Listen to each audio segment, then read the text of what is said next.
So the whole book is based off the author's daughter, Madeline, which was written with the sole intention to capture the rising arc of a new mind with a novelist's version view, basically, of Piaget's cognitive developmental theory. The book is called Madeline's World, a biography of a 3-year-old by Brian Hill. And then the part that I took time to actually write about in my abstract was section 2 of Madeline's, which is, it's labeled Madeline's Understanding of Gender and Time.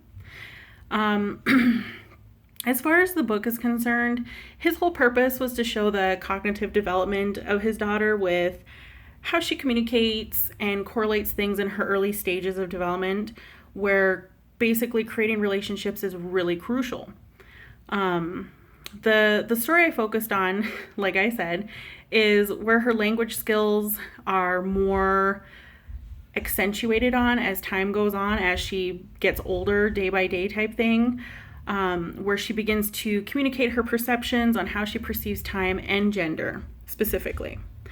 I thought it was a really neat aspect because one of the examples is pertaining to her feelings on things that happen to her in life. So when she feels happy, her perception of that happy feeling is basically something that happened a few minutes ago, or a day ago type thing. But if it was something bad that happened to her that made her feel sad, then it was more of a time perception of her saying that just happened to me, like just now.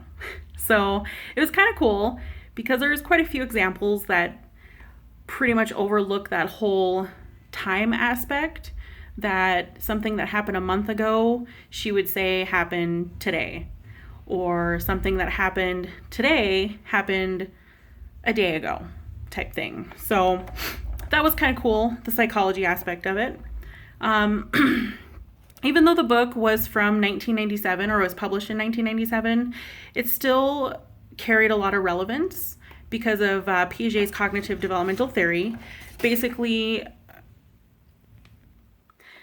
pretty much has like the prevalence in today's developmental psychology classes. And the way he wrote it, like the aspect he wrote it from, was not only just a personal aspect, but it was a very easy to understand aspect.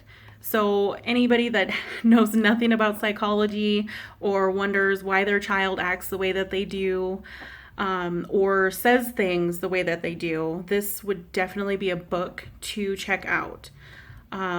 So I know I'm going to be reading more instead of just that section 2, because I got pretty curious on how children actually think way differently than adults do. Like, I understand that kids pick up on us, they copy us, our mannerisms, our speech, what we do type thing, but to actually read about it was kind of a neat thing.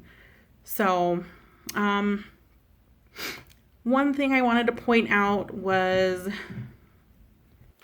the intrinsic aspects portrayed through Madeline's growth in the ways of engaging one's minds to empathetically analyze her action and correlate it into a behavior pattern.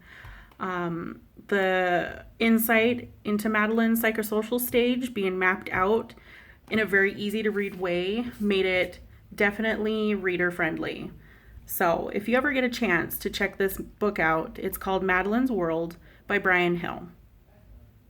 Thank you.